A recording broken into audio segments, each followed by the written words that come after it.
all across this planet. You do not come here illegally. You will not get in. You will go to jail. You will go home. You will not succeed. This is the biggest and most successful change in any area of law enforcement that this nation has ever seen, and he did it in under 1 month. Thank you.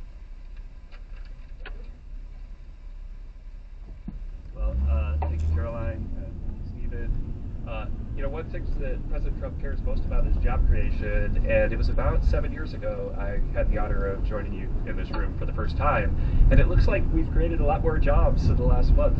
Look at how many people are here. My estimate is about 180, but I didn't count. So thank you. It's really an honor to be back here. I think that I just want to go over a few things and then hand it off to Mike.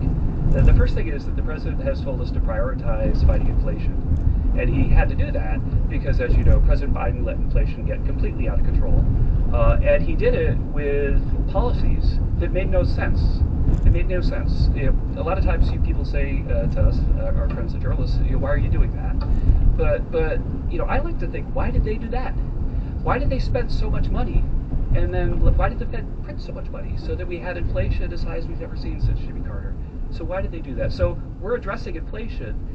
We didn't have to address it in the first term because it was always in the ones, almost always. But we're going to get it back there. And how are we doing it? Well, we're doing it with a plan that President Trump and I and others have talked about in the Oval that involves like every level of fighting inflation. First, the macroeconomic level. We're cutting spending. We're cutting spending in negotiations with people on the Hill. We're cutting spending with the advice of our IT consultant, Elon Musk. And then we're also looking into supply side things, like restoring Trump's tax cuts, maybe even expensing new factories so that there is an explosion of supply. If you have an explosion of supply and a reduction in government demand, then inflation goes way down. And then one of the things that you want to say is, well, when are you going to see it? Well, the first thing that you'll see when the markets believe that we're going to get inflation under control is that the 10-year Treasury rate goes down, because that's how they think about future expected inflation. And so we're still going to see some memory of Biden's inflation. It's not going to go away in a month. But the 10-year Treasury before the last consumer price index had dropped about 40 basis points. 40 basis points because markets were optimistic about our ability to fight inflation.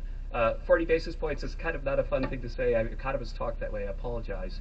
But the way to think about it is, for a typical mortgage, if that affects the mortgage rate, then it's going to save a typical family buying a house about $1,000 a year. And that's just in our first month. Okay. The second thing we've done is we've had a lot of trade talks. In fact, I was just meeting a minister from Mexico with Howard Lutnick just a couple of hours ago. And we're talking about reciprocal trade, and we're also talking about the fentanyl crisis.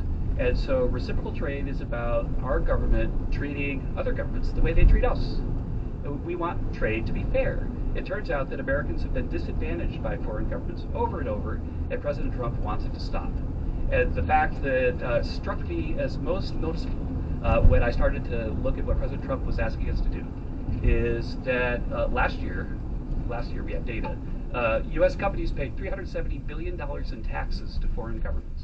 $370 billion. Last year, foreign multinationals paid us $57 billion in taxes. We have one, or we're going to fix it. The other thing that we've done is we've had an all-of-the-above energy approach that's led by Doug Burgum and Chris and a really large team, EPA. And we've already made so many actions that are going to affect the price of energy and lower inflation. We've opened up 625 million acres to energy exploration. We've cut 50 years of red tape that makes it so you can't have permits.